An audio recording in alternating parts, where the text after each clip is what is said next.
Hello and welcome to the Monster Truck Mayhem crash course to just like different controls, settings that you can change, and other sort of guide format things.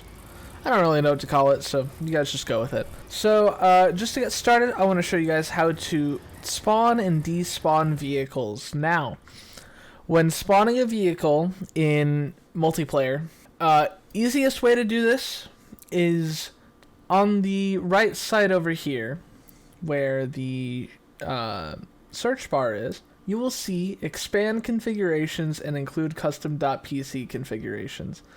Expand configurations will make it so that you can see every tune that a car has, a default tune that has been set for a vehicle, and including custom.pc configurations allows any custom tunes that you have to show up as well.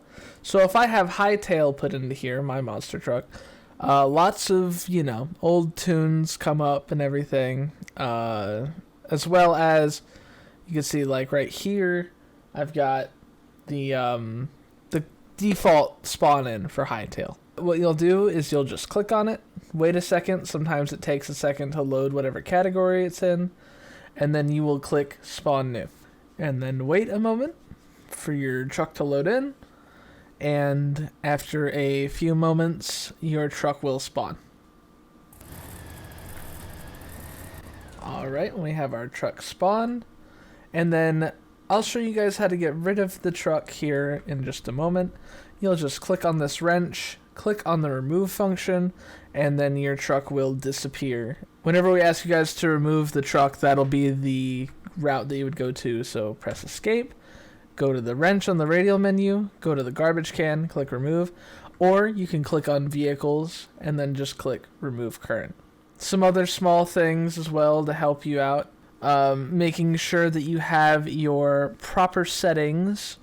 Don't set your settings too high. Some of the trucks can use a bit too many resources, and setting your stuff to ultra on, a 970 Ti will, grenade the computer. But yeah, I set my stuff, mesh quality, texture quality low. Still makes the maps look good. Still makes the trucks look good. It just takes off a little bit extra on your GPU. Alongside that, I usually keep motion blur and bloom off because sometimes the sun can be a bit much or other lights can be a bit much, and until they add sliders to change the amount of bloom that you want into the game, then that's just going to be set off for now. Motion blur is optional. It depends on what you want. Personally, I'm waiting till radial blur comes into the game to be a thing. Same with dynamic reflections. Those are optional as well. And another thing that I found out recently, if you are spectating and you want less lag whenever you're zooming in spectating, bump your detail below 30 degrees of field of view, turn that off, keep that off. Over here in your controls, vehicle specific controls, this will help you bind your rear steering for the left and the right. I would highly recommend independent steering and not linked steering, just because independent steering is a lot more manageable. In gameplay settings, I usually keep most of this stuff untouched. However, right here, your default gearbox behavior, it depends on what you want, but I highly recommend using the realistic gearbox since there's not realistic damage on the monster trucks for their clutches or drivetrains. So using realistic and setting a shift up and shift down function on your controller, on your keyboard, or on your steering wheel rig is recommended. Alongside that, turn off your gearbox safety assistant. This allows you to shift instantly between gears instead of having to wait until you hit a certain threshold of RPM. Alongside that, throttle assistant, I turn that off. Clutch assistant, I keep that on just for single player stuff, but it doesn't really affect anything on the monster trucks. Mainly everything else here I just keep standard. So yeah. Never turn on simplified collision physics. That kind of messes up some stuff, so I wouldn't touch that either. Other than that, that's the controls and the gameplay aspect of things alongside your graphics. Your user interface, I mean, you can change your units and stuff like that. But other than that, it's pretty simple.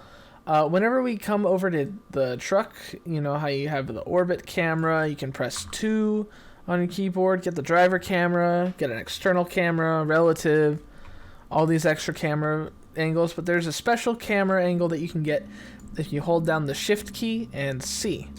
And that allows you to use the WAS and D keys to free camera around the truck.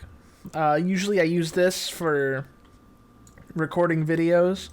There's functions that you can add for zoom in and zoom out. It just makes things really easy for watching from the stands as an audience member. It just enhances that experience a little bit more. We also have Alt and U removes your UI interface. In the top left up here, this is just a thing for the specific map that I'm using right now, but overall, that's pretty much what that is. I was going to also show you guys some vehicle configuration things, mainly in the tuning. For parts, a lot of the parts are just up to choice pretty much. You know, your type of suspension, what kind of headers you want to run, what kind of shocks you want to run, all that kind of stuff is totally up to you. We just ask no power adding things, which you'll see up here in the torque curve if you ever have that enabled. Or usually it'll preface that it adds power on the actual item itself. But yeah, you got your chassis, you got your body. Underneath your body would be like, you know, if you've got any extra accessories like your front clip, your flags, your support bars, any extra shell design stuff. You know, you got your engine, so you can change it to the simulation engine, and then in here, you know, you got your Merlin simulation engine, different headers, your fuel tanks, your sounds that you want to choose for your truck, all these other things. Also, if you ever have an issue with shifting into reverse and then into park by accident, or you're shifting into drive, change to power glide. That's my personal tip, just in general. That's just a recommendation. It's not a requirement. Just throwing that out there for you. Underneath your suspension is where you'll find stuff like your shocks, your spindles, your axles, and your tires. And then under that, you know, you'll get your rims. The further you go down the tree, the more detailed that you can get with your selections. But yeah, just anything to make your truck your own, pretty much. That's just how this always goes. In tuning over here, you got stuff like your front ride height, your rear ride height. This will just adjust how high the springs or the shock arms are calibrated to. So it just, or the, I think shock towers. It just changes how far the shock towers come out. Your brake torque, I recommend this at 100%, so it's entirely in step with your actual braking, because if you have your brake torque set any lower, it's going to take a moment to slow down instead of it just instantly coming to a stop. You can change how much fuel you have, just in case you're afraid that you're going to run out of fuel during a run. You can make your engine sounds louder, quieter. Over here, you have your differential gearing. This is like all personal preference. You know, any of these settings you can just fiddle around with to your liking, and once you get it to where you want, you can get it fine-tuned to your driving style. Down here in your steering rate is just how fast your tires turn. So if you have a low steering rate, your tires turn a little slower, but if you have a high steering rate, they'll turn almost instantaneously. Your supercharger, this is going to be capped out at the highest that it can be. Pretty much, that's just how the League engines are run, so that you can't set it any higher than these settings. Down here as well, you've got, you know, your pitch, your volume that you want. Your suspension, sway bar stiffness, this will control like the arm of your sway bar, and just how much tension it has to keep your body from rolling. Like the chassis roll will become less and less the higher you set that, but at the same time you'll also get stiffer suspension on landing, so you'll spring a little bit. Your different bump dampings, that's just how fast your shocks compress or expand. And then your damping is how far it transitions between both of them.